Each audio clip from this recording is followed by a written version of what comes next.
Yang terhormat Kepala Sekolah SDN Mulyorejo 1 Bapak Imam Suryadi, yang terhormat Bapak Ibu guru dan karyawan SDN Mulyorejo 1. Alhamdulillah pada siang hari ini kita bisa berkumpul bersama di ruang kelas 1 dalam acara pemaparan praktik baik TGB angkatan 10 dan 11. Ya, Bapak Ibu, nanti akan ada 2 sesi. Yang pertama akan diberikan oleh Bu Yuri terlebih dahulu, materinya yaitu tentang disiplin positif, dan nanti akan saya lanjutkan sedikit tentang pengelolaan sumber daya. Langsung saja, karena waktu kita sudah menunjukkan pukul 13. Untuk materi yang pertama akan disampaikan oleh Bu Yuris Akamati, yaitu tentang disiplin positif. Waktu dan tempat kami persilakan.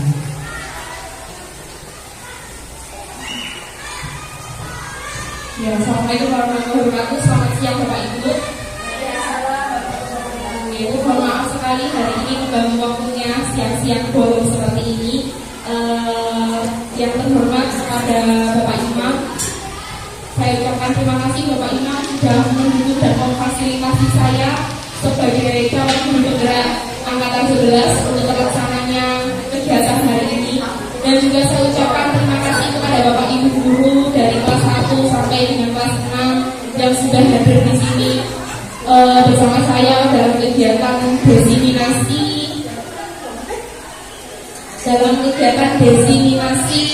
budaya positif. Jadi ini adalah untuk pemenuhan tugas saya Bapak Ibu. Jadi ini nanti kita akan di video selama kurang lebih 1 jam. Jadi mohon maaf mengganggu waktunya sekali lagi. Di sini saya tidak maksud untuk menggurui Bapak Ibu karena Bapak Ibu sudah punya banyak pengalaman. Di sini kita hanya sharing saja dan berbagi pengalaman saja Bapak Ibu. Ya. Nah, sebelum kita mulai diskusi hari ini Bapak Ibu, kita akan ada kesepakatan diskusi. Ini yang pertama ada saling menghargai. Setuju Bapak Ibu? Ngomong betul? Oke, mungkin ada yang lain Bapak Ibu kesepakatan untuk diskusi pada 1 jam hari ini. Monggo. Kalau selesai tepat waktu, dia mau kuliah bisa kalau untuk ditambahkan selesai tepat waktu. Mungkin ada lagi Bu? Pertanyaannya tidak sulit ya.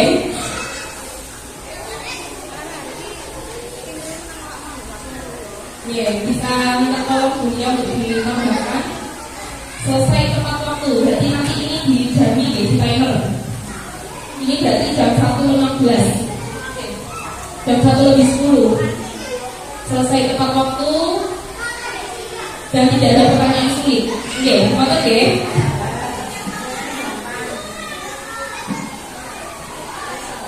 Atau mungkin diganti suasana diskusi menyenangkan, oke? Suasana diskusi menyenangkan.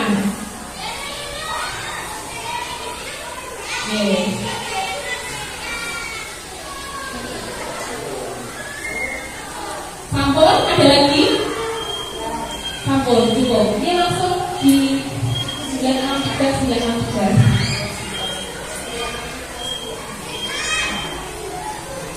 Sampun? Ya, bisa dituliskan lagi dulu ya, di ujung. Iya. Saya juga mengucapkan terima kasih dan maaf belum saya sebutkan. Jadi di sini ada karyawati SDN 1 Mulyorejo dan juga wali murid, perwakilan wali murid dari Bapak Supriyono, wali murid kelas 1 SD dari wali murid Onlim. Terima kasih sudah hadir. Baik, saya langsung saja Bapak Ibu. Nah, apakah Bapak Ibu setuju bila pemberian hukuman dapat mendisiplinkan siswa? Pripun Pak? Setuju atau boten? Kira-kira setuju? Setuju semua nih. Selanjutnya, pertanyaan kedua. Apakah Bapak Ibu setuju bila pemberian hadiah meningkatkan prestasi siswa? Setuju? Setuju semuanya. Yang selanjutnya, apakah Bapak Ibu setuju bila guru harus mampu memberikan solusi untuk setiap siswa siswa yang bermasalah? Oke, setuju? Langsung next. Apakah Bapak Ibu setuju bila guru berperan sebagai teman bagi siswa? Setuju? Nah, saya harapkan nanti setelah kita berdiskusi nanti kita bisa menjawab semua pertanyaan-pertanyaan yang sudah saya paparkan hari ini. Oke, langsung saja. Nah, sekarang Bapak Ibu, apa itu budaya positif? Mungkin Bapak Ibu di sini lebih banyak pengalamannya, ya? Karena kan Bapak Ibu sudah jauh, ya, pengalamannya lebih banyak daripada saya, ya. Saya ibaratnya guru newbie. Monggo Bapak Ibu, menurut Bapak Ibu, apa yang Bapak Ibu tahu tentang budaya positif? Monggo. Budaya yang baik, ada lagi, monggo. Sudah cukup? Ada yang lagi? Budaya yang memberikan anak untuk motivasi belajar. Kita lihat budaya positif di sini yang dimaksud apa? Nah, budaya positif di sini adalah perwujudan dari nilai-nilai kebajikan atau keyakinan universal dan diterapkan di sekolah. Nah, nilai-nilai kebajikan atau keyakinan ini harus berlandaskan dengan profil pelajar Pancasila. Jadi kita harus menanamkan nilai-nilai kebajikan dan keyakinan universal yang harus kita terapkan di sekolah.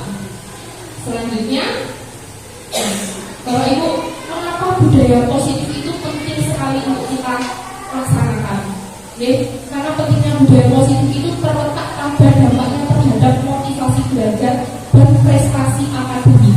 Jadi ketika siswa merasa terlibat dalam lingkungan yang positif, itu mereka cenderung lebih termotivasi untuk belajar. Jadi lingkungan itu juga mempengaruhi, menjalin hubungan yang sehat dan mengatasi tantangan mereka untuk percaya diri. Selanjutnya, nah, monggo Bapak Ibu, itu saya sudah menyiapkan sticky note untuk Bapak Ibu. Bapak Ibu tuliskan apa kira-kira yang paling berharga dari hidup Bapak Ibu. Bapak Ibu tuliskan di situ. Kemudian, kegiatannya adalah cobalah buka. Jadi monggo bisa berkelompok. Jadi nanti yang satu bisa menuliskan, nanti bisa gantian. Bapak Ibu tuliskan apa yang itu di kertas dan Ibu genggam. Nah, monggo Bapak Ibu bisa dituliskan di situ. Kemudian Bapak Ibu genggam yang erat. Nah, boleh lawannya nanti bisa berkelompok. Lawannya boleh menyuruh membuka, boleh dibujuk, boleh dirayu, boleh disodok-sodok, boleh. Nah, monggo tuliskan apa yang Bapak Ibu berharga. Jadi boleh dihardik, boleh diancam temannya, boleh. Jadi Bapak Ibu tulis apa yang berharga di dalam hidup Bapak Ibu di kertas.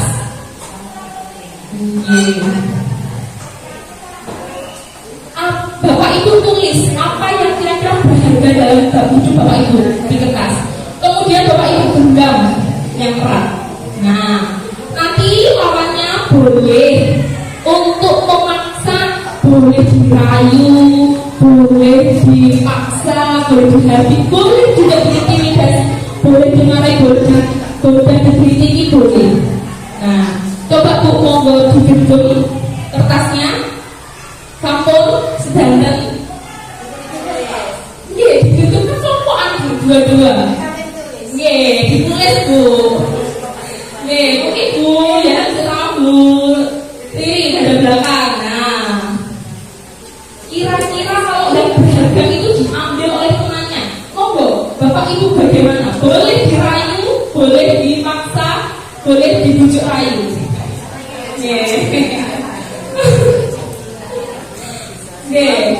Bagaimana Bapak Ibu?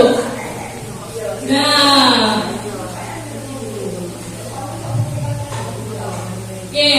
ribut, sampun. Boleh mengkali kok dulu ya boleh. Nah, monggo. Dirayu, dirikiti juga boleh. Bagaimana itu bisa dibuka. Nah, sama Bu ada yang sudah praktek? Julia sama Bu Novi? Gak opan semuanya. Yes. Sudah semuanya, berarti semuanya adem atem, berarti tidak ada yang opan ya. Karena yang berharga semuanya digenggam erat. Yes. Nah, Bapak Ibu, inilah kita itu mau dibuka atau ditutup, berarti yang bisa mengendalikan itu adalah kontrol diri kita sendiri. Entah itu kita dihajar, dihadik, dibujuk rayu, digelitik-gelitik. Kalau kita endingnya mau buka atau mau menutup, itu yang menentukan ya diri kita sendiri. Yeah. Jadi seperti itu maksudnya. Paham ya Bu? Nah, Bapak Ibu kan kalau misalkan apa yang berbeda dari Bapak Ibu, kalau misalkan dipaksa sama temennya, entah itu dibuka atau endingnya nanti ditutup, ya itu kita sendiri yang menentukan, bukan orang lain. Nah, maksud dari coba buka itu seperti itu.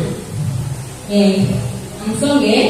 Nah, apakah makna dari disiplin? Jadi disiplin ini adalah yang artinya sebenarnya adalah dari bahasa Latin ya, dari belajar. Nah, kemudian disiplin diri itu membuat orang menggali potensinya menuju sebuah tujuan apa yang dihargai itu. Namun dalam budaya kita, makna disiplin ini telah berubah menjadi sesuatu yang dilakukan seseorang pada orang lain untuk mendapatkan kepatuhan. Jadi kita ini cenderung menghubungkan kata kedisiplin ini dengan ketidaknyamanan, bukan dengan apa yang kita hargai. Ya oke. Disiplin, misalnya kita sekarang berkembangnya seperti itu. Jadi sekarang bukan lagi banyak yang disiplin itu dengan ketidaknyamanan, bukan apa yang kita hargai. Itu yang harus nanti kita akan selaraskan. Nah, konsep inti dari budaya positif ini adalah disiplin positif, motivasi perilaku, keyakinan kelas, kebutuhan dasar manusia, posisi kontrol, dan juga ketiga restitusi. Nah, ini Bapak Ibu, ini adalah satu kesatuan dari disiplin positif. Dari disiplin positif kita harus menciptakan lingkungan yang positif, dan kita akan goalsnya kita akan menjadikan budaya positif. Jadi ini diangkat dari keadaan Indonesia, dari asesmen nasional. Dari asesmen nasional itu Bapak Kemendikbudristek Nadiem Anwar Makarim akhirnya memberikan paradigma baru. Jadi menggeser pembelajaran tradisional menjadi pembelajaran yang dulunya pembelajaran berpusat pada guru menjadi pembelajaran yang berpusat pada peserta didik. Nah, ini selanjutnya, nah ini adalah pergeseran paradigma teori kontrol. Jadi ilusi guru mengontrol murid. Bagaimana Bapak Ibu? Kita mengilusi guru mengontrol murid. Ilusi bahwa semua penguatan positif, efektif dan bermanfaat. Kita amati dulu ya Bapak Ibu. Ilusi bahwa kritik dan membuat orang merasa bersalah dapat menguatkan karakter. Pernah seperti itu Bapak Ibu? Nah, bahwa orang dewasa memiliki hak untuk memaksa. Biasanya kalau misalkan mungkin di sini ada wali murid atau mungkin Bapak Ibu yang di rumah punya putra putri mau pakai baju, kan orang tua yang menentukan mau pakai baju yang mana. Kalau dia anak kecil, walaupun namanya nggak cocok, nggak medis, kita yang menentukan sebagai orang tua untuk anak memilih baju. Gitu ya. Karena orang tua merasa yang paling ngerti, padahal anak sebenarnya bisa memilih dari kecil. Misalkan mau pakai sepatu warna kuning atau warna merah, itu anak punya hak untuk memilih, anak punya hak untuk menolak. Nah, dari paradigma stimulus respon kepada pendekatan teori kontrol. Jadi kita dari stimulus responnya kita mencoba mengubah orang agar berpandangan sama dengan kita. Di teori kontrolnya padahal kita berusaha memahami pandangan orang lain tentang dunia. Perilaku buruk dilihat sebagai suatu kesalahan. Jadi semua perilaku memiliki tujuan. Orang lain bisa mengontrol saya. Di teori kontrol hanya Anda yang bisa mengontrol diri Anda Jadi seperti games tadi, yang bisa menentukan, yang bisa mengontrol adalah diri kita sendiri. Mau kita di lingkungan yang baik atau di lingkungan yang buruk, ya diri kita sendiri yang bisa menentukan. Seperti itu. Saya bisa mengontrol orang lain, jadi Anda tidak bisa mengontrol orang lain. Pemaksaan ada pada saat rujukan gagal. Kolaborasi dan konsensus menciptakan pilihan-pilihan baru. Model berpikir menang atau kalah, model berpikir menang. Nah, seperti itu. Nah, ini disiplin positif dari cara disiplin positif itu mengajarkan anak bertanggung jawab, menumbuhkan kesadaran diri berdasarkan nilai-nilai kebajikan. Nilai-nilai kebajikan ini tadi Bu berlandaskan dari nilai profil pelajar Pancasila yang sudah saya sampaikan tadi di depan. Selanjutnya lebih baik ke arah disiplin diri yang dapat mengontrol segala tindakan. Kemudian dapat membuat peserta didik memahami dan menyadari berdasarkan motivasi internal, bukan akibat paksaan. Karena motivasi itu ada yang berdasarkan motivasi internal dan juga motivasi dari diri kita sendiri. Nah, ini terdapat motivasi perilaku manusia. Kira-kira, ya, kalau Bapak Ibu masuk kelas datang tepat waktu, motivasi Bapak Ibu sebagai seorang guru itu nomor berapa? Dari 3 ini. Ya, monggo. Kira-kira motivasi Bapak Ibu ketika Bapak Ibu datang ke sekolah, datang masuk kelas tepat waktu, itu motivasinya apa? Motivasinya untuk menghindari ketidaknyamanan karena dihukum sama Pak Imam kalau tidak tepat waktu, atau mungkin untuk mendapatkan imbalan. Jadi nanti kalau misalkan Bapak Ibu ngajar full 1 bulan tidak terlambat dapat reward, atau memang untuk menjadi orang yang mereka inginkan dan menghargai diri sendiri dengan mereka percaya. Monggo, Bapak Ibu yang mana? Nomor 3, luar biasa ya Bapak Ibu. Jadi Bapak Ibu semuanya sudah berarti kalau misalkan Bapak Ibu memilih nomor 3, itu berarti Bapak Ibu sudah masuk pada motivasi internal dari dalam diri Bapak Ibu masing-masing. Kalau misalkan internal, karena faktor ini Bapak Ibu jadi tidak nyaman karena ada hukuman untuk memenuhi absensi abus mungkin ya. Nah, untuk mendapatkan penghargaan. Tapi kalau Bapak Ibu sudah sadar dengan keadaannya masing-masing, dengan sadar dengan dirinya masing-masing, jadi Bapak Ibu memilih untuk menginginkan menghargai diri sendiri dengan percaya. Jadi percaya untuk ngajar anak bangsa menjadi contoh, atau ya Bapak Ibu ya. Nah, jadi di sini adalah motivasi internal. Jadi menghindari pemberian penghargaan agar meminimalisir motivasi eksternal dari dalam murid. Itu juga bisa diaplikasikan untuk murid. Nih. Nah, ini Bapak Ibu, hukuman, konsekuensi, dan restitusi. Apa bedanya Bapak Ibu? Hukuman, konsekuensi, dan restitusi. Monggo. Monggo Bu, pakai mic aja Bu, biar terdengar nanti videonya biar ada suaranya Bu Novi, jadi gak unik. Kalau hukuman itu sifatnya memaksa, jadi hukuman itu diberikan oleh guru kepada murid. Jadi murid hanya bisa menerima. Jadi apa ya? Mau nggak mau harus diterima. Dan biasanya hukuman itu sifatnya tidak ada hubungannya dengan kesalahannya. Contohnya misalnya datang terlambat, hukumannya disuruh berdiri di depan, atau disuruh menulis saya tidak akan terlambat sampai 100 lembar katakanlah seperti itu. Jadi tidak ada hukumannya. Itu menurut saya kalau hukumannya. Mungkin ada yang lain, konsekuensi dan restitusi. Monggo, menurut Bapak Ibu apa? Monggo Bu Yudi. Kalau konsekuensi menurut saya itu harus ada persetujuan. Kita harus konsekuen dengan apa yang kita ucapkan atau kita jalankan. Jadi ada kesepakatan antara guru dengan siswa. Untuk restitusi, mungkin ada Bu Nani monggo restitusi. Monggo Bu Jujur restitusi monggo. Oke, langsung saja deh kalau gitu ya.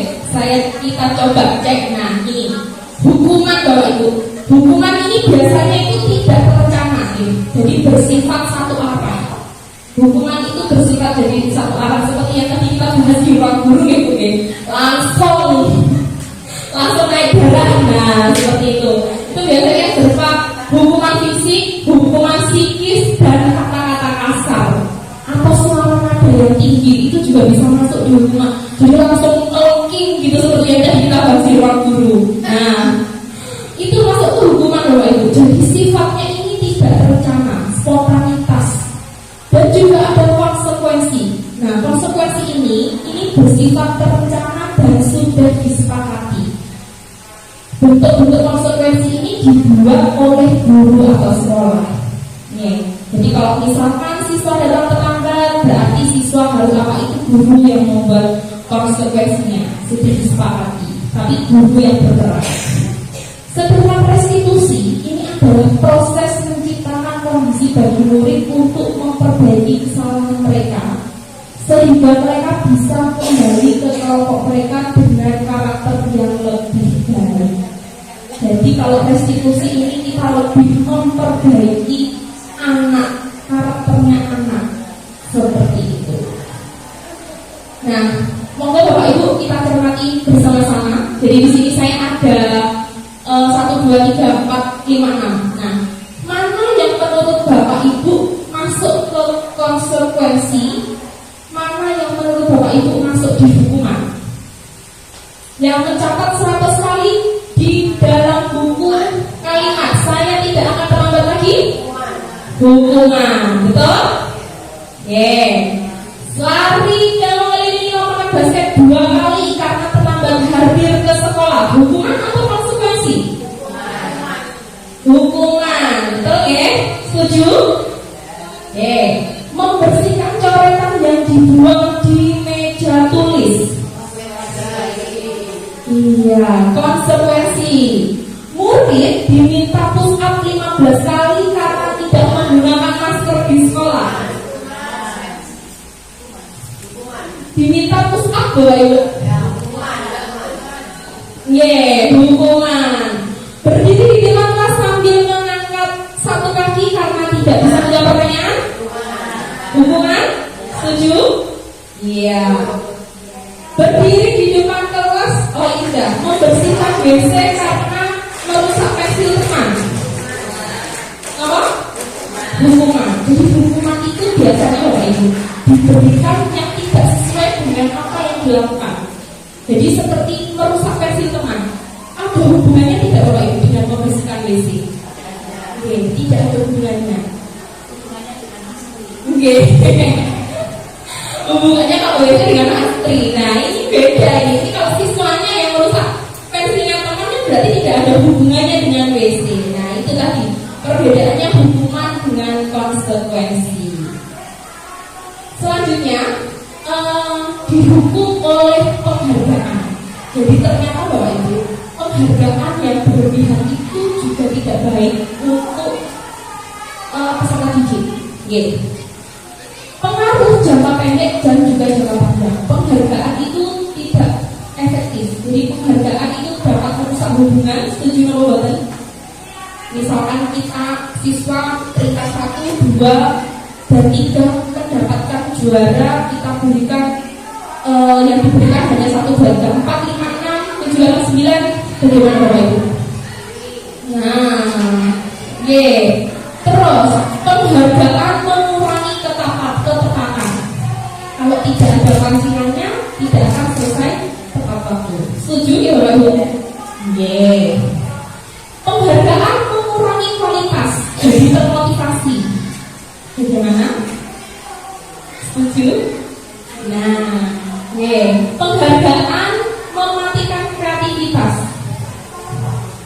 Karena intinya adalah karena penghargaan yang berlebihan itu tadi. Oke, penghargaan menghukum motivasi dari dalam diri sendiri. Jadi kalau terlalu kebanyakan penghargaan itu ternyata juga tidak baik. Nah, ini adalah keyakinan kelas atau keyakinan sekolah. Guru berperan dalam mewujudkan terbentuknya keyakinan sekolah atau kelas dengan adanya kesepakatan antara guru dan juga peserta didik. Jadi keyakinan sekolah itu berupa pernyataan universal yang mudah sekali diingat. Jadi yang simple dan mudah diingat, dipahami dan harus diterapkan di lingkungan sekolah. Nah, Bapak Ibu, ini mungkin sedikit mengulas ya.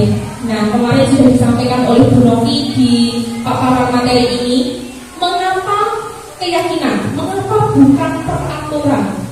Nah, monggo masih ingat ya, kenapa keyakinan kelas bukan peraturan kelas atau keyakinan sekolah bukan peraturan sekolah? Masih ingat Bapak Ibu yang kemarin disampaikan di desiminasi budaya positif pada angkatan 10 Bu Novi? Monggo bisa angkat. Bu Yana mungkin apa Bu? Pakai mic awal. Kalau peraturan terima kasih. Mungkin Pak Har mau menambahkan? Sama. Itu ya. Jadi di sini, mengapa keyakinan Bapak Ibu? Mengapa bukan peraturan? Nah, mengapa kita memiliki peraturan tentang menggunakan helm? Kira-kira Bapak Ibu kalau menggunakan helm itu karena apa? Ini menjaga keselamatan. Berarti Bapak yakin bukan karena aturan kalau misalnya tidak pakai helm nanti ditilang ya? Nah, itu Bapak Ibu. Jadi karena kita percaya dan kita yakin ya, karena keselamatan itu lebih utama, bukan kena tilangnya ya. Kena tilang ditebus selesai, tapi keselamatan itu lebih utama. Ngoten nggih Bapak Ibu. Nah, ini makanya kenapa kita sebutnya sebagai keyakinan, bukan sebagai peraturan. Untuk contoh yang kedua adalah mengapa kita memiliki peraturan tentang penggunaan masker dan mencuci tangan setiap hari. Karena kita yakin Bapak Ibu ya, yakin kalau tangannya kotor kan juga banyak penyakit, nanti diare dan lain sebagainya. Nah, selanjutnya, jadi ini Bapak Ibu, keyakinan kelas itu dibuat berdasarkan kesepakatan antara guru, siswa, semua warga sekolah dan bersifat universal. Jadi kemudian pernyataan keyakinan kelas senantiasa dibuat dalam bentuk yang positif. Jadi kalimatnya harus menggunakan kalimat yang positif, bukan kalimat-kalimat yang negatif. Kemudian keyakinan kelas hendaknya tidak terlalu banyak sehingga mudah diingat dan dipahami oleh semua warga kelas. Atau kalau misalkan kita buat keyakinan sekolah, semua warga sekolah bersedia meninjau kembali keyakinan kelas dari waktu ke waktu. Ya, karena siswa itu kan dinamis ya, maksudnya perilakunya itu berubah-ubah. Nah, jadi guru itu harus senantiasa Bapak Ibu untuk meninjau kembali keyakinan kelas dari waktu ke waktu. Nah, Bapak Ibu ini kita sama-sama belajar nih. Jadi sebelum dapat materi itu, saya juga berusaha untuk membuat kesepakatan kelas atau keyakinan kelas. Ternyata ada yang salah. Nah, ini makanya ini ada yang salah. Monggo Bapak Ibu, mungkin terlihat monggo tuh. Nah, monggo kita cermati bersama-sama dari keyakinan kelas ini. Kira-kira poin yang mana yang kurang tepat? Tidak kelihatan. Nah, dibacakan satu ya. Disiplin, datanglah tepat waktu setiap pagi ke kelas dan setelah istirahat. Datang tepat waktu setiap pagi ke kelas dan setelah istirahat. Disiplin. Sesuai? Bertanggung jawab menyelesaikan tiap tugas dan selesai tepat waktu. Tentang tanggung jawab positif gitu Bapak Ibu. Tertib memakai seragam dan menjaga ketertiban selama pelajaran. Tertib bergilir tempat duduk sesuai kesepakatan kelas. Karena kelasnya rolling tempat duduknya. Kalau tidak di rolling nanti rebutan tempat duduk, mintanya semuanya depan. Setuju ya? Saling menyayangi sesama teman, menghargai perbedaan dan hormat kepada guru.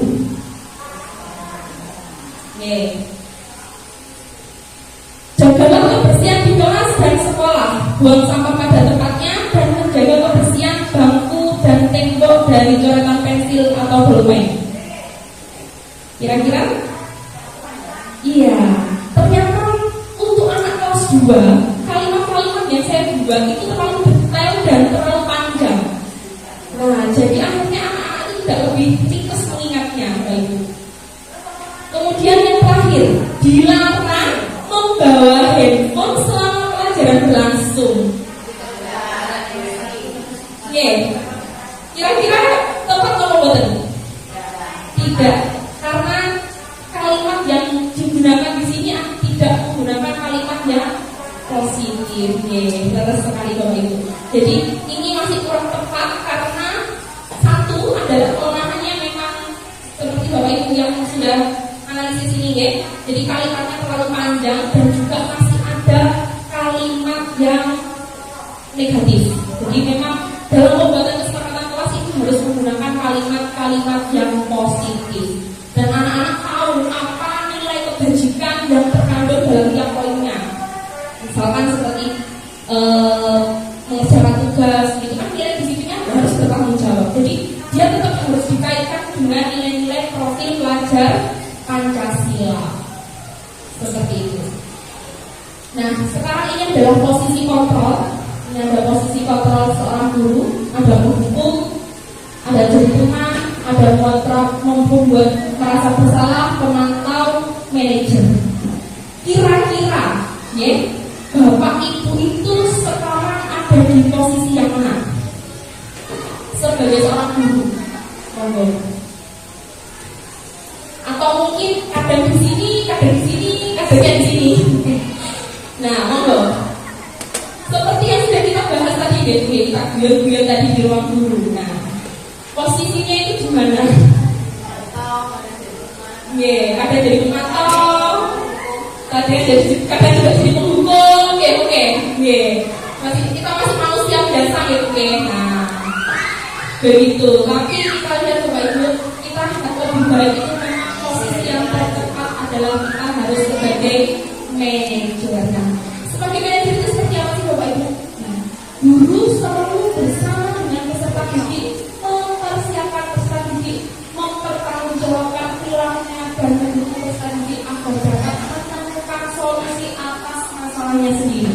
Jadi sekali lagi Bapak Ibu, semua solusi itu kita giring anak. Jadi kita kalau sebagai manajer kita giring anaknya itu harus bisa menemukan solusinya. Dengan siapa? Dengan kita sebagai guru. Posisi manajer mengacu pada restitusi yang dapat menjadikan murid sebagai manajer bagi dirinya sendiri sehingga tercipta identitas positif atau berhasil pada diri peserta didik. Selanjutnya, nah ini ada video.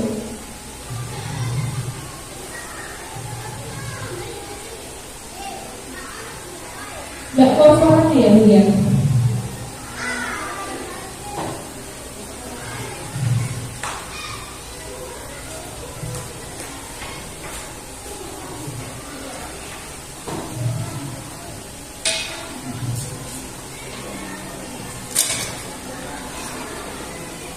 Bentar Ibu sabar. Sudah. Oh tidak connect. Nah,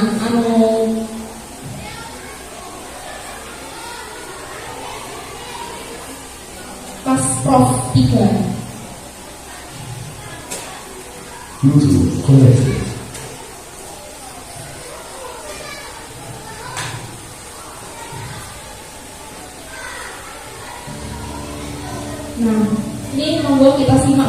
video kita ada di posisi yang mana.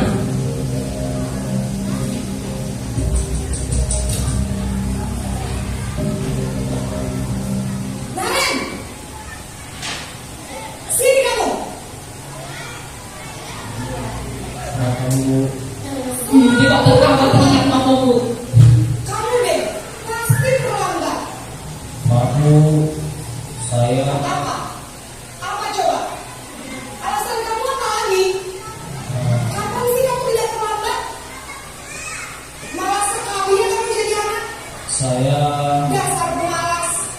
Gak kapok-kapok sih kamu. Sudah berapa kali terlambat? Sana, kamu keliling lapangan basket 2 kali. kenapa saya harus keliling lapangan basket Bu? Kenapa? Kamu melawan ibu. Berani-beraninya jawab. Sudah terlambat, masih berani jawab pula. Sekarang, keliling lapangan basket 5 kali sekalian. Biar kapok. Cepat. Pergi sana ke lapangan basket.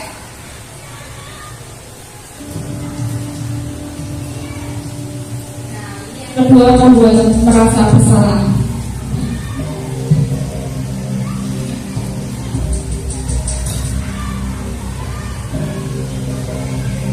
Naren,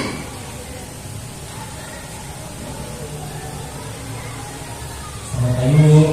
Naren. Kamu kenapa terlambat lagi, nak? Ya Tuhan, Naren. Kamu senang ya bikin ibu susah ya? Kalau kamu terlambat lagi, nanti ibu yang ditegur bapak kepala sekolah. Terang ya, betul Bu. Kamu ini bahkan bapak kepala sekolah seperti ini. Oh, enggak. Nah, mengancam anak nanti dilaporkan ke kepala sekolah. Naren, kamu suka ya kalau ibu tegur bapak kepala sekolah?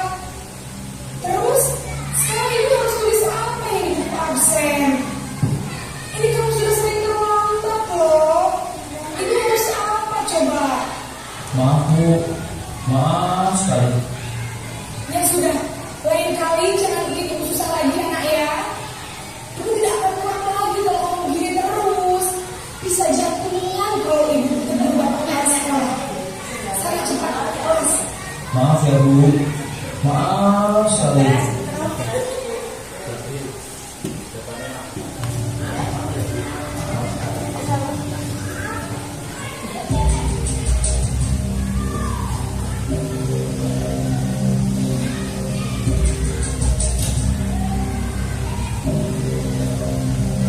Naren,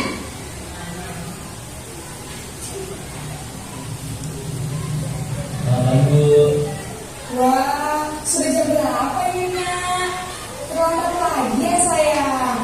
Iya Bu, habis guru saya lupa mengundang saya Bu. Banyak ya Bapak Ibu di sekolah kita ya. Kamu bukan anak yang paling kencang. Kok terlambat sih? Iya Bu, saya memang terlambat banget tadi.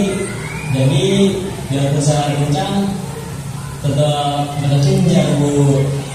Ya sudah sana, nanti lain kali larinya lebih kencang lagi ya. Biar gak terlambat lagi. Bikin seneng ibu, demi ibu. Bisa kan?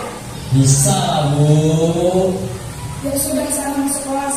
Ibu beresin urusan absen kamu. Kamu ini ada-ada saja.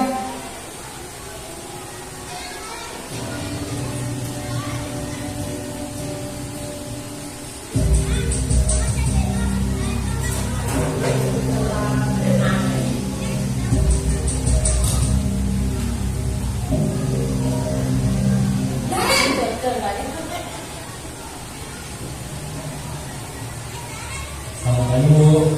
Naren, apa peraturan sekolah kita tentang jam berapa kita harus masuk sekolah, nak? Kita harus di sekolah jam 7 Bu. Iya betul, sekarang sudah jam 7.20. Kalian sudah tahu konsekuensinya jika terlambat hari. Paham Bu, saya harus tinggal kelas pas jam istirahat selama 20 menit. Iya benar, konsekuensinya demikian. Jadi nanti jam 9.30 pas istirahat, kamu harus tinggal di kelas, kerjakan tugas tambahan untuk ketertinggalan kamu, ya? Baik Bu.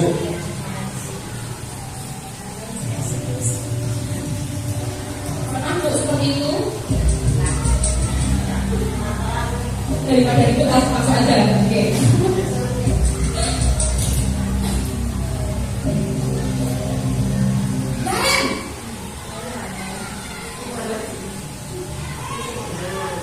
Selamat pagi Bu. Selamat pagi, Naren. Maaf Bu, saya terlambat. Iya, sekolah masuknya jam 7, sekarang sudah jam 7.20. Jadi sekarang bagaimana ini, Naren? Maaf Bu, saya lupa salah saya semalam.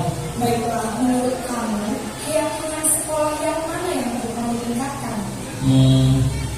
Menghargai diri sendiri dan orang lain mungkin ya Bu. Setuju. Jadi, apakah Naren meyakini prinsip saling menghormati tersebut? Iya Bu, saya meyakininya. Apakah Naren bersedia memperbaiki masalah tersebut?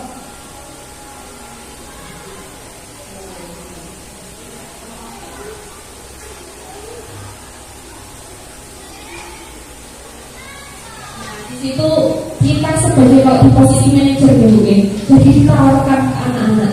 Jadi kalau melakukan kesalahan ditawarkan deteksi itu, apakah anak-anak itu mau memperbaiki kesalahannya.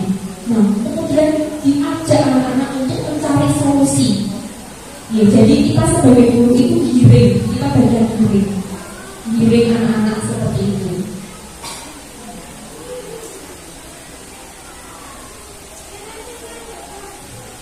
Sudah bisa. Jadi kita sebagai manajer memang tugasnya seperti itu. Nah, kira-kira Bapak Ibu kalau tadi sudah melihat dari cuplikan video tadi, atau mungkin Bapak wali murid menerapkan ke anaknya, ya, itu Bapak Ibu sudah di posisi yang mana? Atau mungkin sebagai teman, atau mungkin anaknya sudah besar-besar ya, atau mungkin masih jadi teman, atau mungkin jadi pemantau, atau jadi manajer. Kira-kira di posisi mana setelah tayangan tadi? Monggo. Kamu Bu? Campur. Oke, saat ini masih campur. Oke, masih campur saat ini. Mungkin pakai ini baik itu tak Bu ya, biar saya.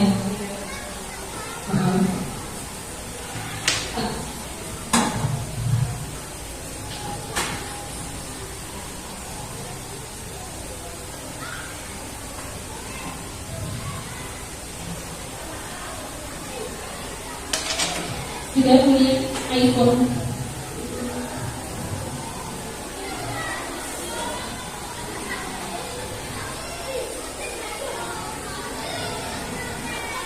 Belum kuat.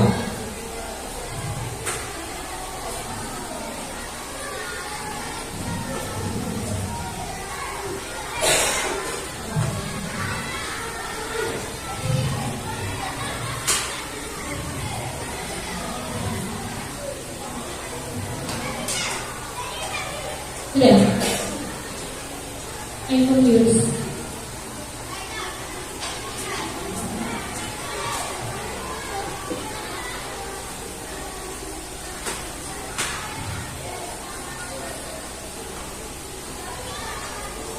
Ya. Nah, ini tadi kalau di posisi pembentuk tadi seperti itu, mungkin bisa di next aja ya. Selamat pagi Bu. Naren, apa Nah, ini Bapak Ibu. Jadi dari masing-masing posisi kontrol itu ada dampaknya untuk putra putri kita, untuk anak didik kita. Yang pertama, penghukum. Jadi itu adalah menghardik, menunjuk-nunjuk, berkaca pinggang, membentak. Nah, hukumannya bisa psikis atau verbal. Dampaknya pada anak Bapak Ibu dari penghukum ini adalah anak menjadi dendam. Mungkin hari itu ketika Bapak Ibu menghukum, anaknya akan tertib. Tapi tanpa Bapak Ibu sadari di dalam alam bawah sadar mereka, mungkin mereka akan kalau dendam itu mengingat Bapak Ibu, mengingat yang tidak terlihat. Nah, itu yang kita harus sama-sama belajar. Saya juga belajar, kadang juga lepas kontrol. Oke, saya juga manusia biasa. Kadang tahu teorinya, spontanitas kadang juga masih seperti itu. Nah, ini kita sama-sama belajar. Jadi sama-sama belajar, bukan bermaksud untuk menggurui ya. Jadi ini sama-sama belajar. Karena nantinya anak itu menjadi pendendam dan tidak menyukai guru atau mapel tertentu. Apakah di sini mungkin Bapak Ibu pernah teringat tidak di SD dulu atau di SMP, di SMA guru yang paling juang menakutkan, atau mungkin ketika bimbingan skripsi dosennya sangat menakutkan? Mungkin ada yang pernah seperti itu? Masih ingat ya Bapak Ibu ya? Nah, itu masih ingat di memori kita. Begitu juga dengan pembuat merasa bersalah. Nah, dengan membuat merasa bersalah, dampaknya ini membuat siswa itu merasa bersalah. Jadi mereka itu merasa, aduh, dengan kejadian saya seperti ini, saya jadi begini. Nah, itu juga akan mematikan anak Bapak Ibu. Jadi mereka itu akhirnya anak-anak itu terlahir jadi melangkahkan kakinya itu ragu-ragu. Jadi selalu serba salah, bingung, karena selalu merasa dirinya itu disalahkan. Nah, akhirnya melangkahkan kaki itu takut, bingung, mau begini nanti salah, mau ambil keputusan A nanti ternyata takutnya B. Nah, seperti itu. Kemudian menjadi tempat. Nah, dampaknya murid bergantung pada satu orang dan membuat siswa tidak mandiri. Apalagi biasanya kelas kecil. Biasanya kalau kelas kecil itu kan karena kita juga ini biasanya guru yang disenangi kalau satu ya satu itu saja. Seperti Bu Nur kemarin waktu MPLS semuanya fansnya sama Bu Nur, yang paling terkenal. Ya, satu itu. Nah, akhirnya anak itu tidak mandiri. Jadinya apa? Jadinya anak-anak itu merasa kalau ada yang mengatur, ada yang seperti ini, dia tidak nyaman. Dia maunya jadi teman, jadi susah untuk serius juga. Kemudian pemantau. Nah, kalau pemantau ini dampaknya ke anak adalah menghitung hadiah, hukuman yang diberi tanpa melihat nilai kebajikan apa, dan tidak sepenuhnya mandiri. Jadi akhirnya hitung-hitungan, nilai-nilainya dihitung-hitung. Kalau saya makan ini, saya harusnya dapatnya seperti ini. Nah, itu kalau kita di posisi pemantau, dia sudah tahu resikonya. Oh, paling nanti dikasih hukuman ini. Nah, akhirnya menyepelekan seperti itu.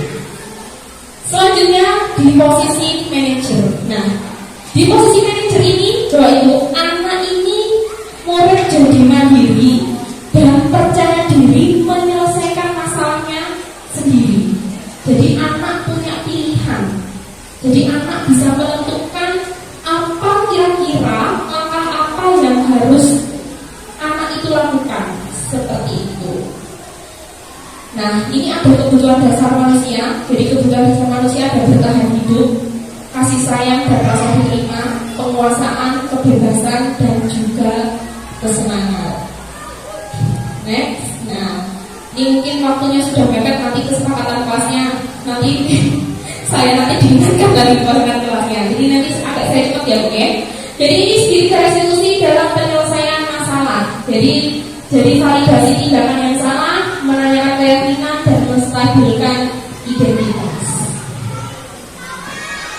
Nah, di sini guru berperan sebagai manajer menggunakan segitiga restitusi dalam penyelesaian masalah melalui 3 tahapan Bapak Ibu, yaitu menstabilkan identitas, validasi tindakan yang salah, dan juga menanyakan keyakinan.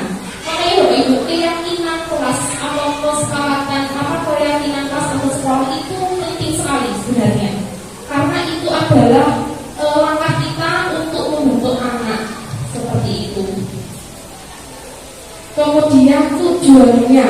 Nah, tujuannya ini adalah untuk menghasilkan peserta didik yang mandiri dan bertanggung jawab. Otomatis kalau dengan tidak hanya itu saja, yang paling utama adalah dengan posisi manajer, karena dia dapat memecahkan masalahnya sendiri. Otomatis anak ini berpikir kritis juga.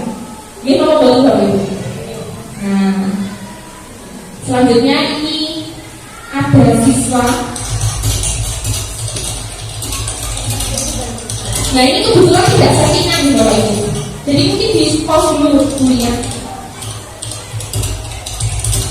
Nah, ini saya disclaimer dulu. Jadi ini sebetulnya tidak settingan. Memang saya ada tugas kemarin itu, tugasnya adalah membuat skenario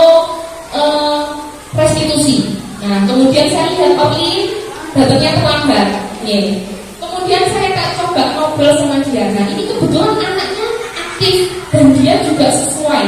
Ya. Jadi ini Orin memang sengaja baru saya videokan.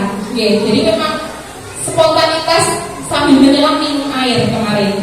Bisa dimulai?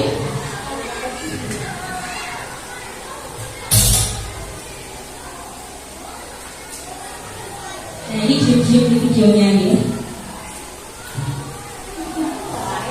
Ya, datangnya terlambat.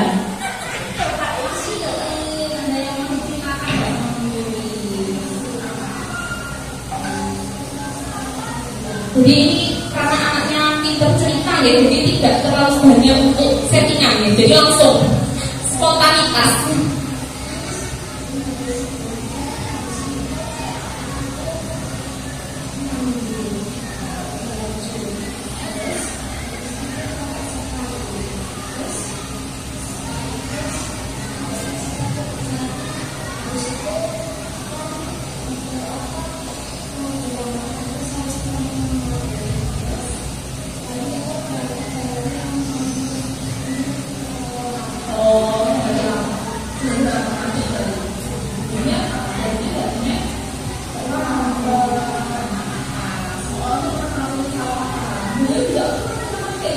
Nah ini dengan stabilkan identitas nih Bapak Ibu. Kalau kamu sudah tahu programnya bisa terlambat, tapi kamu sudah tahu yang besok tidak ada yang harus kamu lakukan itu juga.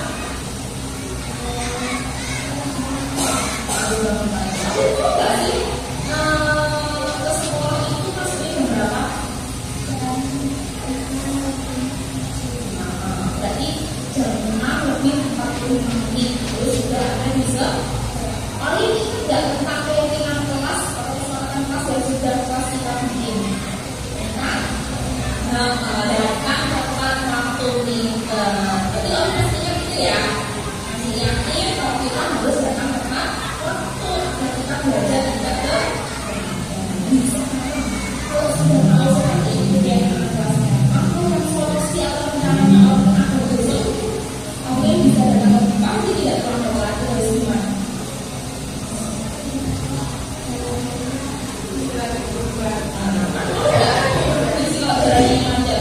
Yang harus orang lakukan apa? Kalau sudah tahu jalannya macam, oh itu nggak bisa kompetisi kalau jalannya macam. Jadi nggak apa itu jadi solusinya apa? Harus berbagi. Jadi harus berbagi ya. Jadi kan kita semua, harap besok Pauli bisa berbagi biar kita ya. Jadi semuanya happy, semua ya. Oke, ini adalah Orlin yang memang terlambat datang ke sekolah. Nah ini kalau kebetulan ya Bapak Ibu, Orlin ini kan mungkin kalau di rumah ngobrol, sharing cerita. Jadi alurnya saya nggak bulet-bulet. Jadi kan kelihatan ya tadi dia nggak lihat teks, makanya memang ya dia menceritakan sendiri dan dia mencari solusinya sendiri. Nah kebetulan seperti itu. Nah banyak kan murid kita ya Bapak Ibu yang kalau ditanya diam, tidak bisa mencari solusi. Nah itu kita sekarang sebagai seorang guru ya tidak pingpong-pingpongan kesalahan orang tua, ya itu kita fakul bareng. Nah sudah kita sebagai guru ya sudah, berarti kalau kita sebagai guru kita posisinya manajer ya kita harus mencari tahu, ngajak ngobrol. Mungkin di rumah karena tidak pernah ngobrol dengan orang tuanya, akhirnya cara menceritakan anak-anak itu kan kurang runtut. Nah kalau misalkan orang ini kan tadi sudah runtut menceritakan, sudah bisa menemukan solusinya sendiri, berarti dia harus bangun pagi walaupun ceritanya panjang dulu kayak tadi, pakai sepatu dulu, saling sama mamanya dulu, kayak itu. Kenapa maksudnya anak tidak semua anak itu bisa untuk diajak bicara dari hati ke hati. Nah biasa kita sebagai guru, kita kalau sebagai guru memposisikan kita sebagai manajer, berarti ya kita harus bisa mengetahui kebutuhannya tadi Bapak Ibu. Kira-kira kebutuhannya anak itu seperti apa. Kemudian kita mencari taktik. Oh kalau kita tanya bagaimana, yang harus ini tadi. Nah kita harus menstabilkan identitasnya, bahwa kita meyakinkan bahwa kesalahan yang dibuat itu yang tidak apa-apa. Nanti kita akan cari solusinya bersama. Jadi tidak serta-merta kita menyalahkan posisinya anak. Dan juga kita juga, nah ini kita harus menanyakan keyakinan kelas. Mungkin kalau dipraktekkan di rumah, ya Bapak Ibu, kalau di rumah mungkin ada keyakinan yang di rumah, nah seperti itu mungkin bisa dipraktekkan untuk putra-putrinya juga di rumah. Dan juga validasi tindakan yang salah. Kita tidak membenarkan tindakan yang salah, ya, tapi kita tahu, yang penting anak itu sudah tahu dan punya cara atau dia bisa mensolusikan apa yang sudah dia lakukan. Ya, itu tadi tugas saya yang di materi demonstrasi kontekstual ini yang sudah saya lakukan. Ini skenario-nya. Nah, ini perasaannya setelah direstitusi. Nah, ini kemarin juga ada juga. Nah, ini mungkin langsung saya jelaskan saja. Jadi saya ini berusaha untuk menstabilkan identitas dan validasi tindakan yang salah. Sebenarnya itu mau coba dulu. Ternyata si Randy ini setelah saya coba seperti itu, ternyata tuh dia tidak mau memaafkan. Jadi itu saya sampai bujuk lama sekali. Saya sampai berpikiran ternyata saya tidak berhasil dengan apa ya, teori yang sudah saya dapatkan dengan kan ada struktur kata-katanya dari tugas saya kemarin. Saya merasa saya ternyata masih belum bisa. Karena si Randy ini setelah digiring-giring ya Bapak Ibu, dia nggak mau maafkan. Pokoknya dia mangkel, dia sebel, dia tidak mau memaafkan kakak kelasnya yang dia merasa dia sakit sekali. Nah, di sini yang saya lakukan saya hanya menstabilkan identitas dan memvalidasi tindakan yang salah, karena semuanya posisinya sama-sama salah. Jadi yang penting dia tahu kalau posisinya salah. Dan akhirnya saya memberikan ruang untuk Randy untuk tidak langsung memaafkan, karena kan anak kita juga harus bisa menghargai anak ya Bapak Ibu. Tidak misalkan dia melakukan kesalahan langsung marah atau langsung memaafkan sekali kan juga berat. Kita sendiri kadang kalau kita lagi mantel ya Bapak Ibu kan tidak semudah itu ya. Nah, inilah tanda. Nah, ini akhirnya kalau sama si siapa Jabril kalau ini ya bertanggung jawab saja ya. Pokoknya enak-enak saja ya oke. Jujur ini bagaimana Bu? Nah, ini kemarin kalau dengan saya berusaha untuk menstabilkan identitas, kemudian validasi tindakan yang salah, kemudian mencoba memahami apa yang dirasakan, kemudian mencari solusi dari masalah yang dialami. Jadi kemarin ceritanya berantem, kena sabunnya sampai si Randy itu berdarah. Salah acting berantem katanya.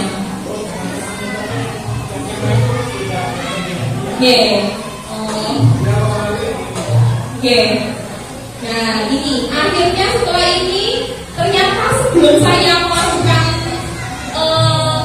pertemuan ini, ternyata mereka itu sudah main bola lagi bersama. Jadi ketika Randy itu masih mangkel, jadi si Randy itu masih mangkel, tidak mau memaafkan. Nah belum sampai mengambil teks video yang ini, ternyata yang namanya anak-anak dia sudah berdamai dengan dirinya sendiri. Dia sudah berdamai, ternyata sudah main sepak bola bersama dengan Mas Jabril, katanya seperti ini. Nah ini yang sudah saya lakukan kemarin. Jadi saya berusaha untuk menstabilkan identitas antara sama-sama antara yang tadi dengan Jabrilnya juga.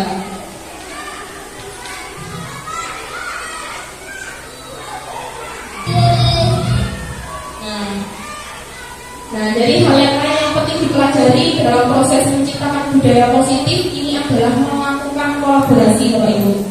Jadi kita harus melakukan kolaborasi baik antara sekolah, orang tua, agar budaya positif ini jangan hanya dilakukan di kelas atau sekolah. Jadi agar di rumah pun juga bisa dilakukan agar menjadi suatu kebiasaan atau karakter saat berada di lingkungan sekolah atau di lingkungan manapun. Berikut dari saya, mungkin Bapak Ibu ada pertanyaan, monggo 1 atau 2 pertanyaan, monggo Bu.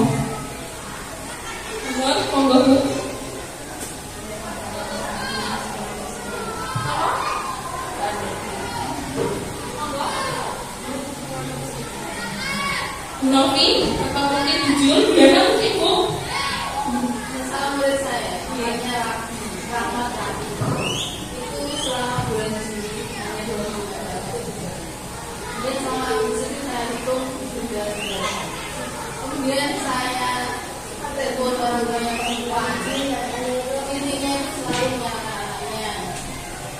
Kemudian suatu saat saya panggil ke sekolah. Yang datang bukan ibunya tapi bapaknya. Bu, saya kata Rabi. Apa Bu yang perlu saya lakukan? Dan kata ibunya, anak ini jangan sampai tidak sekolah, Pak. Jelaskan ke anaknya bahwa kalau tidak sekolah itu akibatnya kamu. Kemudian kami masuk, saya tanya, saya cocokkan antara orang tuanya tadi. Bu, kamu kenapa nggak bisa bangun di atas? Iya Bu, saya itu ngomong adik saya ini, adik itu udah aktif. Jadi saya bergantian dengan kakak saya yang sekolah. Jadi antara orang tua dengan anaknya tidak clear. Kemudian anaknya sudah masuk lagi, sekarang kamu masuk lagi ya, jangan bolos-bolos lagi. Sekarang sudah mulai bolos lagi. Itu bagaimana solusinya menurut Bu Yuris? Mungkin saya kembalikan dulu. Menurut ibu-ibu yang lain mungkin ada tanggapan dulu dari curhatan Ibu Yana. Monggo. Ini ada tanggapan dulu. Nanti baru.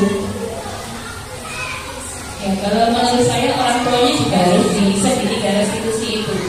Jadi yang pertama kan dalam segitiga restitusi kan apa ya? Istilahnya tadi di awal kan ada kesepakatan. Jadi kalau bisa memang setiap awal tahun kita itu membuat selain kesepakatan dengan siswa juga ada kesepakatan dengan orang tua. Jadi orang tua itu benar-benar mendukung penuh anaknya sekolah, bagaimana mereka memotivasi supaya anaknya ini rajin masuk sekolah. Dan kalau misalnya tidak ada campur tangan dengan orang tua, nanti konsekuensinya mereka juga tahu apa nanti. Jadi kalau misalnya terjadi masalah, orang tua itu kan dipanggil, kemudian diingatkan kembali. Nah kan tadi seperti menstabilkan identitas, kesalahannya apa, sudah benar nggak Bu anaknya seperti itu, sudah benar nggak Bu sikap jenengan seperti itu. Jadi kita kembalikan lagi, kita kita serahkan lagi solusi yang menurut mereka bisa lakukan dan untuk memperbaiki kesalahan yang sudah terjadi. Menurut saya begitu. Jadi kita nggak usah pusing-pusing, terserah ini menurut Ibu maunya bagaimana, enaknya bagaimana putranya. Ada lagi yang mau menambahkan? Monggo. Diberi janji kalau tetap seperti itu nanti nggak bisa naik kelas aja. Paham? Mungkin dari tadi masih mungkin punya solusi. Oke. Mungkin ini Bapak Ibu. Jadi kalau mungkin dari saya, kita kembali lagi ya. Nah, di sini dalam menciptakan budaya positif, kita harus melakukan kolaborasi. Nah, kolaborasi di sini antara sekolah, orang tua, dan juga murid itu sendiri. Jadi kita melakukan kolaborasi. Benar untuk Bu Novi, kita harus melakukan restitusi. Tapi ketika dilakukan restitusi, orang tuanya saja tidak hadir. Ya, kalau kita monggo ngintip bisa gandengan sebagai wali kelas, bisa untuk datang bareng dulu dengan kesiswaan, bergandengan dengan kesiswaan. Karena kan murid itu arahnya kan kesiswaan ya. Nah, nanti bisa gandengan, nanti melakukan home visit dulu. Jadi kita tahu bagaimana kondisi anaknya di rumah secara realnya, bagaimana hubungannya anak dan orang tua. Nah, nanti kita ajak orang tuanya untuk melakukan restitusi. Nah, kemudian kita lakukan sebagai restitusi. Kita menyanyikan anak dan mau dibawa kemana anaknya. Nah, karena kan kalau misalkan kita sudah panggil orang tua kan mungkin kalau bisa itu juga harus orang tua laki-laki dan perempuan, karena biasanya bapaknya beda, ibunya ngomongnya beda, ibunya beda, beda pendidikan. Itu harus sejalan Bapak Ibu. Jadi antara orang tua, sekolah juga harus mendukung, dan juga mungkin upaya sekolah jadi lagi. Mungkin Bu Yana sebagai wali kelas mungkin bisa untuk menyampaikan ini, kita mencari solusi bersama-sama. Jadi nanti bisa berbarengan nanti dengan kesiswaan, nanti kita bisa melakukan home visit bersama. Nah, kemudian kita melakukan ini Bapak Ibu, kita restitusi. Jadi kita ngajak ngobrol dari hati ke hati, bagaimana lebih baiknya, bagaimana bagusnya, seperti itu. Kalau Bu, mungkin ada yang lain monggo Satu sekali ya. Monggo Pak Har. Itu murid saya itu rajin itu sering setiap hari terlambat. Kalau ditanya jawabnya pasti satu, sarapan. Itu jawabnya sarapan. Terus kemudian juga sering bertengkar sama mamanya. Itu selalu dia tidak mau disalahkan. Kadang kalau temannya saja yang disalahkan. Temannya kenapa dari situ kalau tanya orang tuanya, karena saya itu tidak pernah mengenali temannya aja yang buat salah, selalu begitu. Terus akhirnya saya tanya, terus kamu maunya apa? Duduk sendiri atau sama kelompok? Kita duduk sendiri. Duduk sendiri akhirnya juga masalah. Temannya itu selalu memantau kesalahannya dia. Seperti tadi, membuang sampah gitu aja. Kayak laporan ke saya, Pak tadi ada buang sampah langsung dibuang. Saya tanya, iya bunda, kamu buang itu yang di tempat sampah. Jujur, jawab yang jujur. Saya buang di tempat sampah, ayo jujur. Ini untuk tempat di tempat sampah. Ya kalau di kantor, nanti saya lihat CCTV, baru dia ngaku. Nah itu seharusnya sudah apa? Monggo, mau ada yang mau menambahkan? Monggo, ada yang mau menambahkan? Nah, ini saya coba jawab dulu nih Bapak Ibu ya. Nah, ini Bapak Ibu. Nah, tadi alasannya selalu sarapan saja gitu. Nah, kita cek dulu Bapak Ibu, kebutuhannya dasarnya itu apa? Ada namanya kebutuhan bertahan hidup. Jadi misalkan apakah memang benar kalau anaknya itu di rumah sarapannya terpenuhi dengan baik?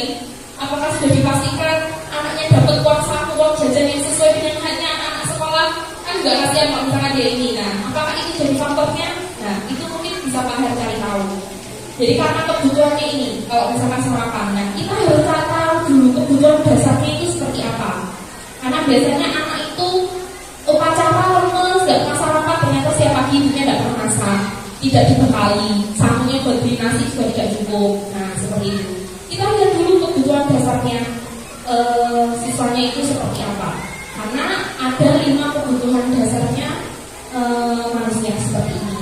Kemudian mungkin saya jawab singkat loh Pak, sudah melebihi waktunya ya. Padahal tadi kemarin itu pesannya Bapak Imam begini, semuanya harus mengutarakan problemnya di kelasnya masing-masing. Tapi karena waktunya tidak cukup waktu tadi Pak Imam ya, hanya 2 saja. Oke, jadi terus mungkin Bapak, karena mungkin coba untuk tidak, nah dengan seperti itu kalau anaknya itu selalu dipantau kesalahannya, coba kita stabilkan identitasnya dulu dengan tidak membuat dia itu dijustis. Nah, biasanya anak kalau sudah dijustis itu kan semakin mencari dijustis nakal gitu, tambah semakin nakal terus. Nah, seperti itu kita stabilkan dulu Bapak Ibu identitasnya dia. Coba kita berikan kepercayaan dan kita restitusi juga. Nah, kita restitusi Bapak Ibu. Nah, kita restitusi. Kemudian setelah kita tahu kebutuhan dasarnya seperti apa, kemudian kita restitusi dan kita berusaha untuk memberikan kepercayaan. Mungkin Bapak Har bisa memberikan kepercayaan dia sebagai sekretaris dulu mungkin atau bendahara. Jadi labelnya dia anak nakal itu tidak terlabel seperti itu. Nah, karena tadi kalau misalkan dia di mana-mana, akhirnya anak-anak tuh pusat perhatiannya ke si namanya Pranjasa terus. Nah, coba untuk distabilkan itu dan diberikan kepercayaan, misalkan diberikan kepercayaan atau mungkin bagi buku. Pranjasa ini biasanya bagi buku itu rebutan ya Bu ya. Ada bukunya yang sudah dikoreksi itu. Nah, mungkin bisa diberikan kepercayaan seperti itu agar dia itu merasa bahwa dianya mampu, dianya bisa, dianya sama dengan teman-temannya. Mungkin itu sedikit dari saya. Mungkin apabila cukup Pak kan? Mungkin ada tambahan mungkin kok jadi saya yang jawab. Mungkin ada tambahan mungkin dari Bapak Ibu atau mungkin Bujul mungkin yang pengalamannya lebih banyak dari kemarin di mungkin untuk kasusnya Pak Har. Ya, monggo Bu. Ini biar sekalian tuntas ngoten nggih. Kalau saya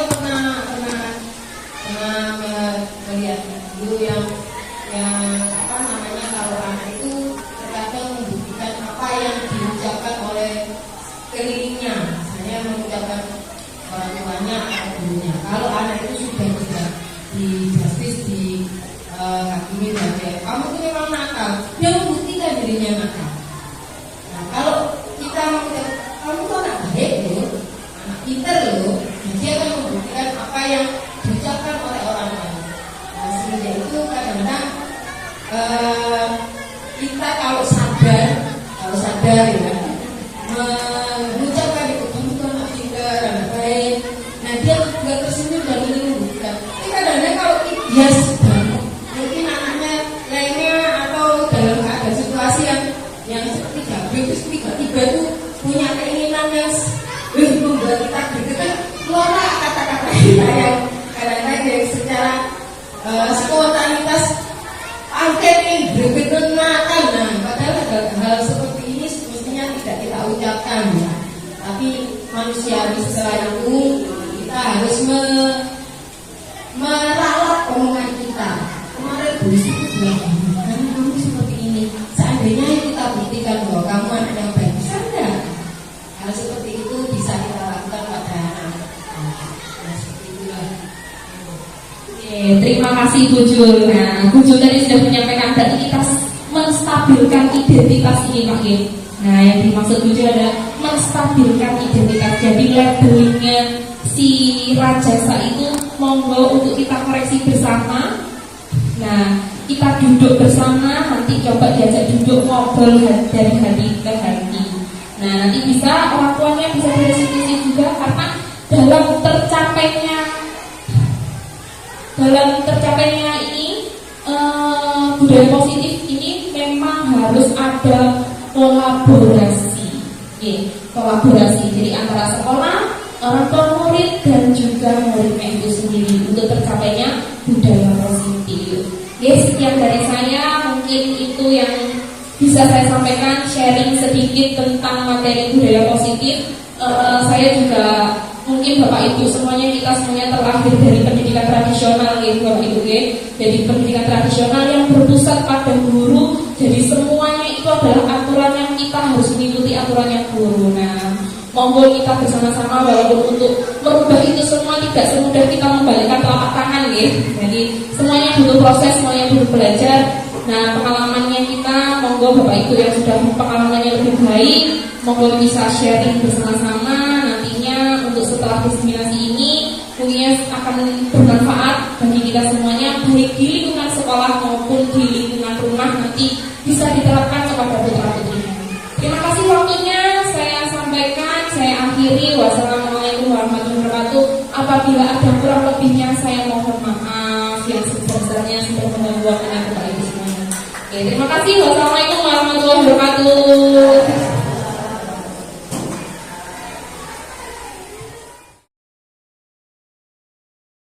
Halo Bu Yuris, namaku Arlin, kelas 1B, sudah direstitusi, akan tidak terlambat lagi. Arlin bangun lebih pagi dan semangat belajar berangkat ke sekolah. Arlin bahagia sekarang. Terima kasih Bu Yuris, aku sudah tidak bertengkar lagi dengan Mas Sabil. Sekarang sudah bermain dengan Mas Sabil. Terima kasih Bu Yuris tentang materi yang diberikan kepada saya kemarin. Mudah-mudahan saya bisa menerapkan kepada murid saya di kemudian hari. Mudah-mudahan besok ada materi lagi dan berfungsi untuk murid saya. Terima kasih Bu Yuris. Perkenalkan, nama saya adalah Nurheni Khalifah. Saya adalah teman sejawat dari Ibu Yuris Atmawati yang saat ini tengah menempuh CGP Angkatan 11. Ketika Bu Yuris menyampaikan tentang diseminasinya mengenai budaya positif, membuat saya jadi tahu bedanya hukuman, konsekuensi, dan restitusi.